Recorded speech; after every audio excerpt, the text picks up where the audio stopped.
오늘 우리에게 새날 주신 하나님께 감사드립니다. 주악에 맞춰 묵상 기도하심으로 새벽 예배 시작하겠습니다.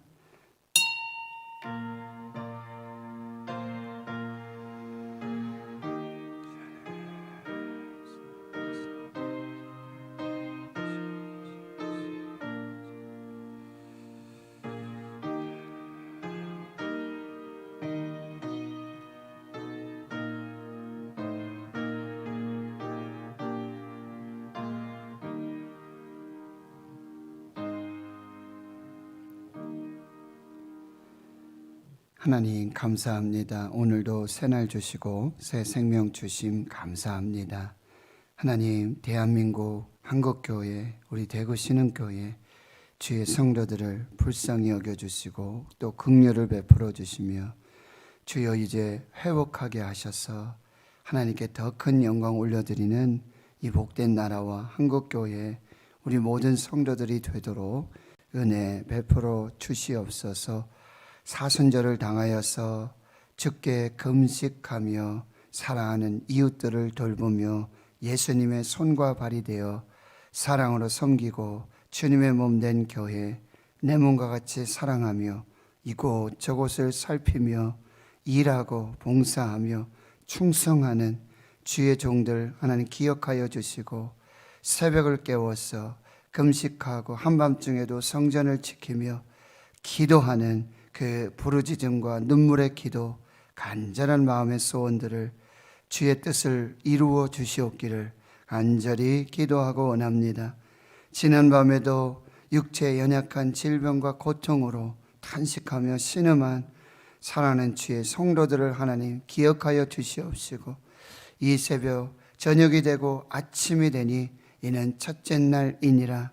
주님 그 고난과 아픔과 그 고통의 시간들을 지나서 이제 주님 베풀어 주시는 은혜와 능력으로 새 힘 얻고 그리고 치유함 받고 회복되어 주 앞에 영광이 되는 그 귀한 역사로 인도하여 주시옵소서. 모든 것 감사드리옵고 예수님의 이름으로 기도하옵나이다. 아멘.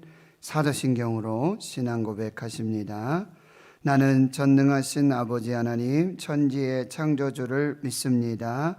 나는 그의 유일하신 아들 우리 주 예수 그리스도를 믿습니다.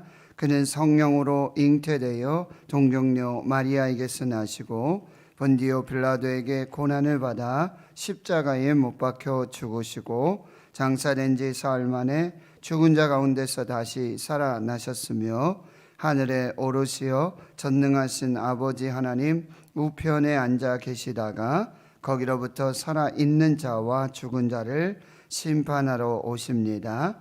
나는 성령을 믿으며 거룩한 공교회와 성도의 교제와 죄를 용서받는 것과 몸의 부활과 영생을 믿습니다.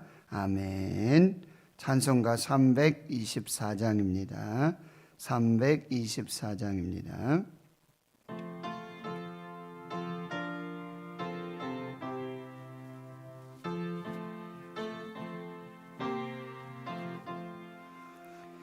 예수 나를 오라 하네 예수 나를 오라 하네 어디든지 주를 따라 주와 같이 가려네 주의 인도하심 따라 주의 인도하심 따라 어디든지 주를 따라 주와 같이 가려네 겟세마네 동산까지 주와 함께 가려 하네 피땀 흘린 농산까지 주와 함께 가려네 주의 인도하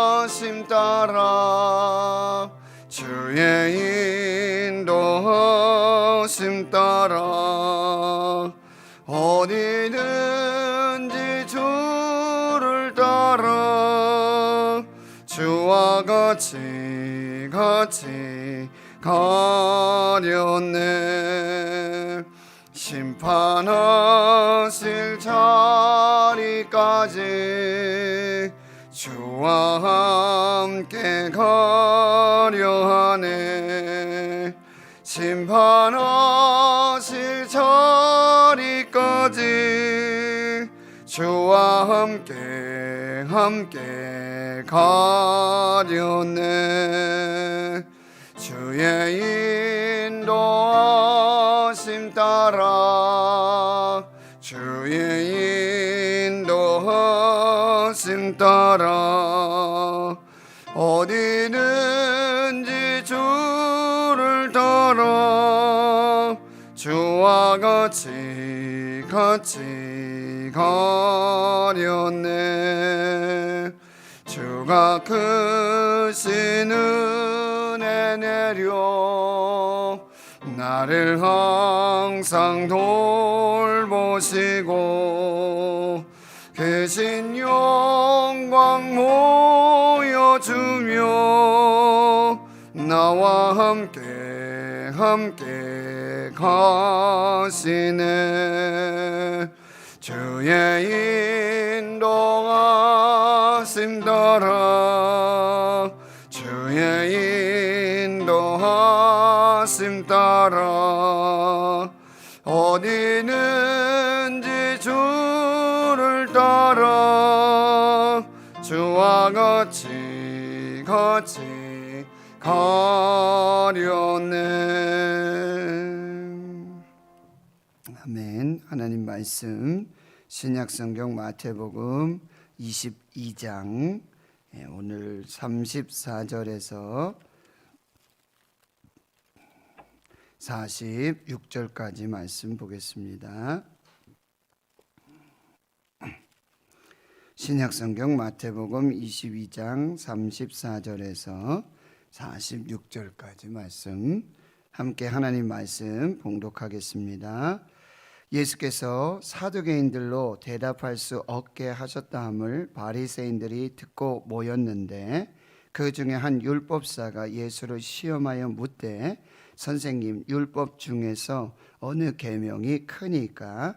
예수께서 이르시되 내 마음을 다하고 목숨을 다하고 뜻을 다하여 주 너의 하나님을 사랑하라 하셨으니 이것이 크고 첫째 되는 계명이요 둘째도 그와 같으니 내 이웃을 내 자신같이 사랑하라 하셨으니 이 두 계명이 온 율법과 선지자의 강령이니라. 바리새인들이 모였을 때에 예수께서 그들에게 물으시되 너희는 그리스도에 대하여 어떻게 생각하느냐? 누구의 자손이냐? 대답하되 다윗의 자손이니이다. 이르시되 그러면 다윗이 성령이 감동되어 어찌 그리스도를 주라 칭하여 말하되 주께서 내 주께 이르시되 내가 내 원수의 내 발 아래에 둘 때까지 내 우편에 앉아 있으라 하셨도다 하였느냐? 다윗이 그리스도를 주라 칭하였은즉 어찌 그의 자손이 되겠느냐 하시니 한마디도 능히 대답하는 자가 없고 그날부터 감히 그에게 묻는 자도 없더라. 아멘. 세상을 바꾼 한 주간, 마지막 한 주간 예수님의 역사적 그 사실들, 행함들, 기록들을 살펴보고 있습니다. 화요일에 있었던 예수님께서 성전에서 대제사장들과 또 백성의 장로들, 바리새인들과 서기관들, 많은 사람들과 함께 변론하였던 그 주제를 살펴보고 있는데요. 그 중에 하나가 바로 세금 문제였습니다. 세금 문제. 그런데 예수님께서는 그들의 그 악함을 아시고 통찰하시고 꿰뚫으시고 단 한마디로 말씀하시는 거죠. 가이사의 것은 가이사에게, 하나님의 것은 하나님께 바치라. 하나님의 것을 구별해서 하나님을 인정하고 하나님을 고백하라 라고 말씀하세요. 그들이 이 말씀을 듣고는요 놀랍게 여겨 예수를 떠나가게 되어집니다. 또한 부활이 없다고 믿었던 이 사두개인들을 향하여서도 그들의 아주 집요하고 교묘한 이 올무에 덫을 놓고자 하는 그 질문 속에서도 예수님은 이렇게 말씀하십니다. 너희가 성경도 모르고 하나님의 능력도 알지 못하고 성경도 오해하고 하나님의 능력을 오해하고 있다라고 말씀하세요. 그래서 나는 죽은 자의 하나님이 아니라 살아있는 자의 하나님이니라 라고 말씀하고 있는 것입니다. 또한 무리들이 그 가르침을 듣고는요 깜짝 놀라게 되어집니다. 그런데 여러분, 이들은 깜짝 놀라고 정말 예수님의 그 지혜와 아주 그 현명한 대답에 너무너무 소스라치게 놀라고 예수님을 예수님으로 인정할 수밖에 없는 그런 상황임에도 불구하고 예수님을 믿지 않습니다. 예수님을 따르지 않습니다. 그저 그 가르침에 지식을 더하는 정도로 그렇게 끝내고 있다라고 하는 거예요. 이것이 아주 큰 문제가 되고 그들은 결국 하나님의 심판의 대상자가 되어지는 것입니다. 하나님은 살아계신 하나님. 정근모 박사님이라고 여러분 우리 과학기술부 장관을 역임하신 카이스트 총장도 하시고요. 우리나라 원자력의 아주 연구에 대가이신 그 박사님이 계시는데 그 아들 진후라고 아들이 있어요. 정진후. 근데 이 아이가 신장이 나빠져서 수술을 할 수밖에 없고 이 정근모 박사님 아버지의 신장을 이식해서 수술을 할 수밖에 없게 되어지죠. 미국에서 이식 수술이 이어졌는데 처음에는 이식만 하면 다 잘 될 거라고 그렇게 이제 또 의사 선생님도 말씀하시고 기대하고 소망하고 있었는데 마침 수술을 하고 나니까 오히려 이 아빠는 또 괜찮으신데 이 아들은 더 상황이 안 좋아지고 참 예상하지 못했던 그런 일들이 일어나게 되죠. 그런데 이 정근모 박사님과 사모님은 한국으로 돌아올 수밖에 없게 되고 그리고 그 아들의 상황을 전화라든지 또 영상을 통해서만 의사 선생님의 지금 그 상황을 이렇게 들을 수밖에 없고 이분 원자력에 대가시고 그렇게 과학을 하시는 그분이 한국에 와서는 겨우 할 수 있는 일이라고는 성경 읽고 찬송하고 기도하고 하나님께 맡기는 것밖에 다른 아무것도 할 수 있는 게 없었다라고 하는 것이죠. 그러나 신실하신 하나님, 살아계신 하나님, 기도하는 중에 하나님 보이지 않는 그 하나님의 손의 역사, 그 능력의 역사를 하나님 환상으로 보여주시고 꿈으로 보여주시고 기도한 대로 아들은 온전히 회복되어져서 하나님께 영광을 돌리게 되었다라고 하는 거예요. 그는 그래서 그런 책을 쓰게 되어지는 거예요. 나는 위대한 과학자이기보다 신실한 크리스찬이고 싶다라고 하는 것이죠. 그는 과학을 연구하고 그 창조의 세계를 들여다보면 들여다볼수록 더 분명하고 뚜렷하게 살아계시고 역사하시는 하나님의 존재를 부인할 수 없다라고 하는 것이죠. 하나님은 살아있는 자의 하나님이십니다. 우린 그 하나님을 믿는 하나님의 자녀인 줄을 믿습니다. 이제 오늘 본문의 말씀에 보면 34절에 예수님께서 이 사두개인들로 대답할 수 없게 하셨담을 바리새인들이 듣고 또 모여들게 되어집니다. 그 중에 한 율법사가 예수를 시험하여 묻습니다. 이 바리새인들 율법사라고 기록되어 있는데 영어 성경에는요 엑스퍼트라 그래서 전문가입니다. The law of expert. 그러니까 율법의 전문가예요. 도사들입니다. 시험을 하고자 이렇게 질문을 하고 있는 거예요. 선생님, 율법 중에서 어느 계명이 큽니까? 내 마음 다하고 목숨을 다하고 뜻을 다하여 주 너의 하나님을 사랑하라. 신명기 6장 5절 말씀. 쉐마 이스라엘의 그 기도, 그 신앙의 고백을 이제 예수님께서 말씀하십니다. 이것이 크고 첫째 되는 계명이고 둘째도 그와 같으니, 둘째가 이 큰 계명, 그리고 아주 첫째 되는 계명과 하나님 사랑과 똑같은 개념인데, 동등한 개념인데, 그 둘째 계명은 바로 내 이웃을 내 자신과 같이 사랑하라 하였다. 이웃을 사랑하되 내 자신과 같이 사랑하라. 여러분, 그리스도인들은 세 가지 사랑에 항상 중점을 둬야 돼요. 그 사랑은 무엇입니까? 첫째는 하나님의 사랑. 하나님 사랑. 목숨 다하고 마음 다하고 힘을 다하고 뜻을 다하여 하나님 사랑하는. 둘째요, 나 자신을 사랑하는 거예요. 하나님의 형상대로, 하나님의 모양대로 지음받은. 그래서 요즘 뭐 상담에서 자존감이라고 얘기하는데, 나 자신을 사랑하는. 그러나 사실 하나님 앞에서 우리의 존재는 뭔지 티끌만도 못하는 것이고요, 죄와 허물로 죽었던 죄인이죠. 그럼에도 불구하고 하나님이 나를 사랑하신다. 그래서 나는 나를 사랑할 존재다라고 하는 거예요. 그리고 세 번째 사랑이 바로 나 자신을 사랑하는 그 사랑으로 이웃을 사랑하라 라고 말씀하세요. 그래서 산상수훈에 마태복음 5장 43절 44절에 예수님 뭐라고 말씀하세요? 너희는 모세는 내 이웃을 사랑하라고 말씀했던 그 말씀을 너희가 들었지만 나는 너에게 말하노니 뭐라고요? 원수까지도 사랑하라는 거예요. 이웃을 사랑하는데 이웃의 범위가 원수까지도 사랑하는 거예요. 자, 보기도 싫고요, 하는 거는 정말 사랑스러울 수 없는 그런 일들을 하는 원수들, 원수를 사랑하고, 그리고 자기를 핍박하는 자를 위해서 기도하라고 말씀합니다. 그게 사랑이다.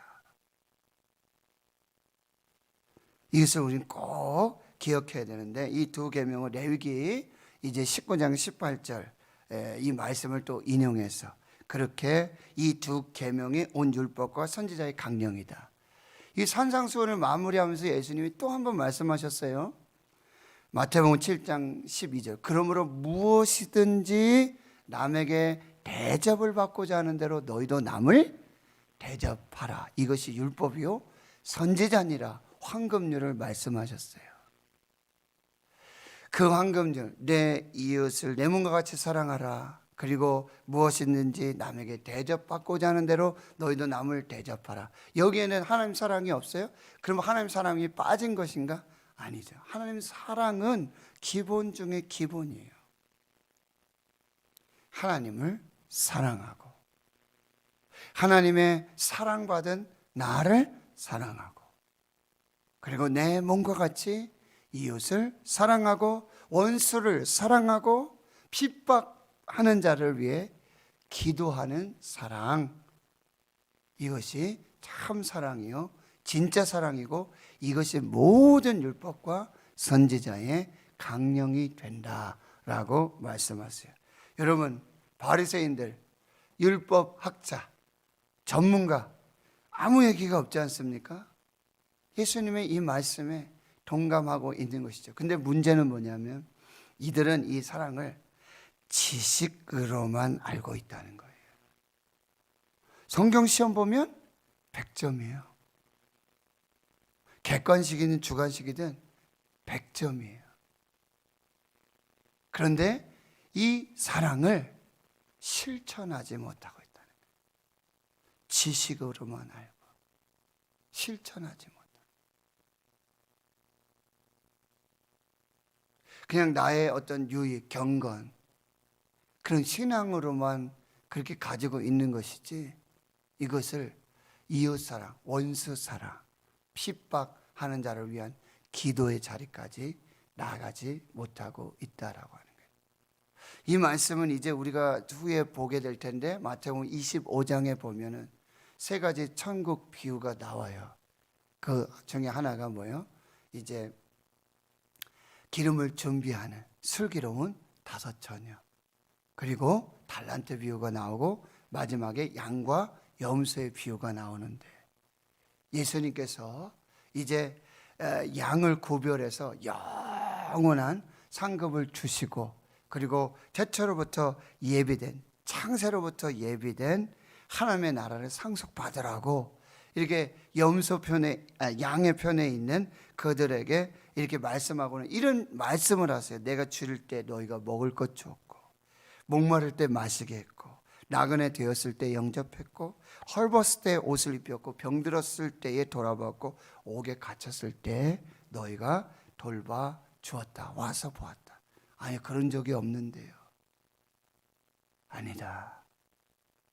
내가 진실로 너희에게 이르노니 너희가 여기 있는 내 형제 중에 지극히 작은 자에게 한 것이 곧 나에게 한 것이다. 우리 장님들께서 주님의 몸된 교회 성전을요 이것저것 살피시고, 혹 연약하고 부족한 것들을 다시 고치시고 세우시는 그런 모습들, 주님의 손과 발이 되어 주의 일을 하는, 누가 보든 말든, 누가 말하든 말하지 않든 하나님이 보시니까, 하나님이 아시니까. 또 우리 성도님 중에, 우리 집사님 중에 정말 반찬 가게를 하시는 분이 있는데 그 은사를 가지고 그 연약한 성도님들, 요즘 누가 밥 한 끼 못 먹는 사람 있겠느냐라고 말할 수 있겠지만, 그러나 밥다운 밥을 드시지 못하고 반찬다운 반찬 드시지 못할 때 그것을 해서 또 우리 권사님들 운전해가지고 그거 받아가지고 그러나 기쁨으로 감사로. 그래서 우리가 갈대상자 프로젝트를 하지만 이제 제가 이게 또 말씀드리려고 하는데요, 선한 이웃 프로젝트. 선한 이웃 프로젝트. 가서 손 잡아주는 거예요. 손 내밀어 주는 거예요. 들어주는 거예요. 돌봐주는 거예요. 이 일들을 이루어 가시는 하나님의 역사를 보면서 그동안 기도만 하고, 하나님 여기에 필요한 사람들 보내주십시오. 추수할 때가 됐습니다. 휘어져 추수할 때가 됐습니다. 하나님 일꾼이 부족합니다. 일꾼 보내주십시오 라고 기도했을 때 하나님께서 한 사람 한 사람 보내주시고 세워주시고 자원해서 일할 수 있는 그 역사를. 근데 그분들 너무너무 감사한 게, 내가 한 게 하나도 없습니다. 하나님, 내가 한 게 하나도 없습니다. 차를 샀는데요, 이 차를 주신 이유가 무엇입니까? 목적이 무엇입니까?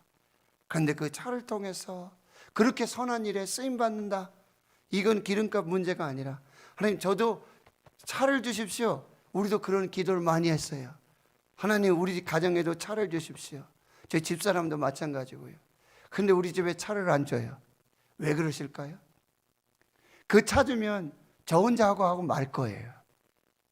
그런데 기도만 하고 그런데 차를 안 주시는데 하나님이 다른 분들에게 차를 주시고 그분들을 세우셔서 이 선한 일들을 이루어 가시는 이 하나님의 역사에 얼마나 감사해요. 어제는 친구 목사님, 동기 목사님을 만났어요. 그러면서 사순절에 또 교회 일들 이렇게 하면서, 쉬는 교회는 뭐 하냐? 우리 교회는 사순절 릴레이 금식한다. 나도 금식한다. 그러면서 은근히 제가 기대하고 있었어요. 목사님 살 좀 빠졌네, 뱃살 좀 들어갔네, 뭐 이렇게 은근히 기대하고 있는 저를 보면서 제가 이게 바리새인 똑같구나. 마태복음 6장에 금식하면서 사람에게 보이려고 금식하지 말고 자기 의를 드러내려고 금식하지 마는데, 제가 꼭 이 목사님이 좀 나를 안 알아봐 주시나? 살 좀 빠졌다고 가름해. 그리고 나중에 한마디 하더라고요. 그러고 보니 목사님 좀 얼굴이 가름해졌네. 그 소리 들으니까 되게 기분 좋은 거 있죠. 왠지 내 바리새인이로구나. 참 아직도 이렇게 살고 있구나. 하나님께 회개했어요. 주님, 아직도 사람 의식하고 사람의 칭찬, 근데 이름 없이 빛 없이 주님의 손과 발이 돼서 내 이웃을 내 몸과 같이 사랑하고 원수 사랑하고 핍박하는 자를 위해 기도하는 이 참 사랑을 우리에게 말씀해 주신다. 그런데요, 이제 이 논쟁의 끝에 예수님께서요, 41장 1절 기가 막힌 반전을 하시는데요, 바리새인들이 이제 모였어요. 자기들끼리 다 모인 거죠. 어떻게 하면 예수님 지금 말에 올무에 걸리게 할까?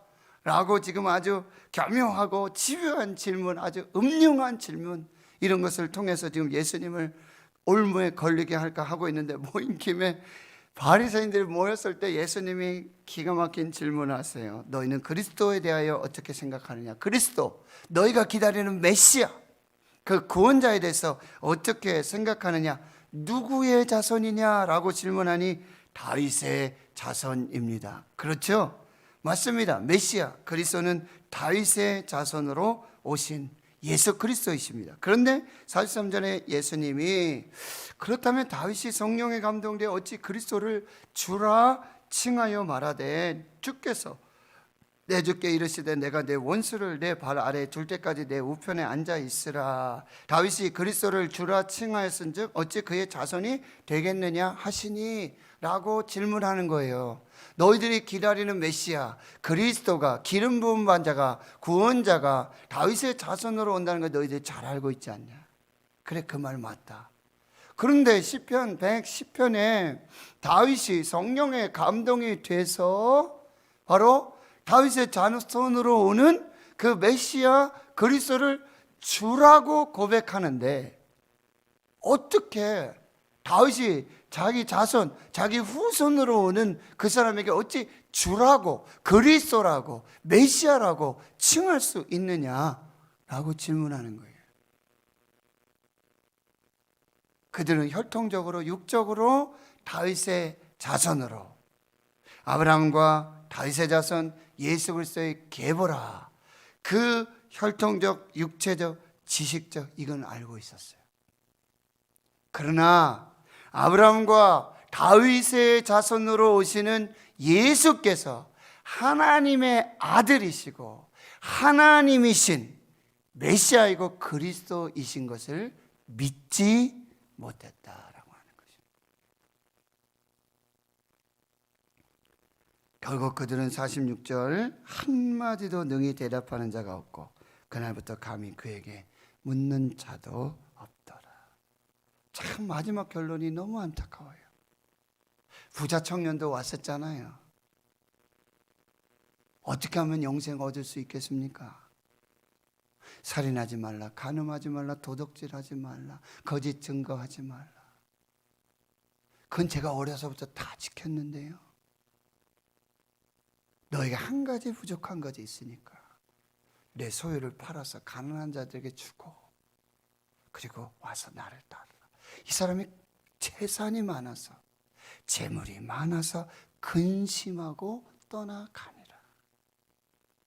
하나님의 것은 하나님에게, 가이사의 것은 가이사에게 바치라. 놀랍게 여기지만 역시 예수님을 떠나요. 부활 논쟁, 하나님은 죽은 자의 하나님이 아니라 살아있는 자의 하나님이십니다 라고 해도요, 그걸 깨닫고 예수님 붙들고 예수님의 제자가 되기를 거부하고 있어요. 참 끝이 안타까워요.